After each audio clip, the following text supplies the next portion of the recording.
Hamon sa Pagbabago News 5 Debates. Simula na ngayon June 26, Linggo, alas 10:45 ng gabi. At sa unang hamon, divorce sa Pilipinas, napapanahon na ba? Sa TV5.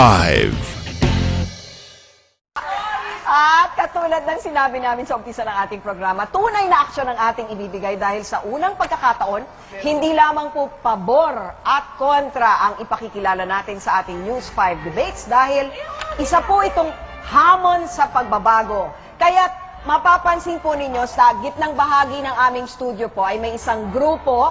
Sila po ang mga undecided.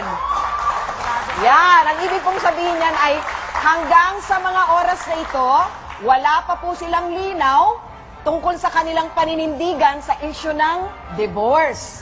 Kinakailangan muna nilang makinig at makialam sa ating debate ngayon. Sa bawat pagtatapos ng debate, may isang tanong na kailangan sagutin ang grupo ng undecided.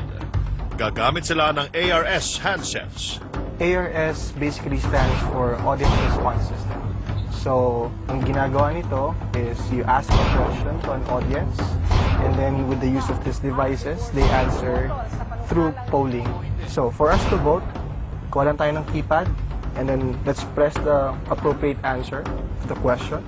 And then, let's close the polling. There you have the results. You can change your answer as many times as you want as long as na yung polling natin is still open.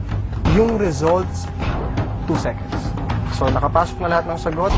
1, 2, results. Hindi siya po pwedeng dayain dahil ang isang keypad naka-assign sa isang tao and this keypad only works with one specific receiver. So, hindi mo siya po pwedeng ma-manipulate in any case. Dahil kung ano lang yung pinindot ng audience, yun lang yung papasok dito sa system. At maaari rin po kayong bumoto online through www.interaction.com.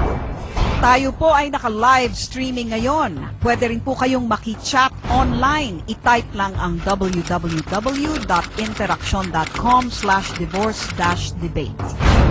Sa aming pagbabalik po, simula na ang mainit na bakbakan ng mga pabor at kontra sa divorce dito sa hamon sa pagbabago, The News 5 Debates. Alright? Hindi na uso ang ignorante, pare. Matuto na sa mainit na debate.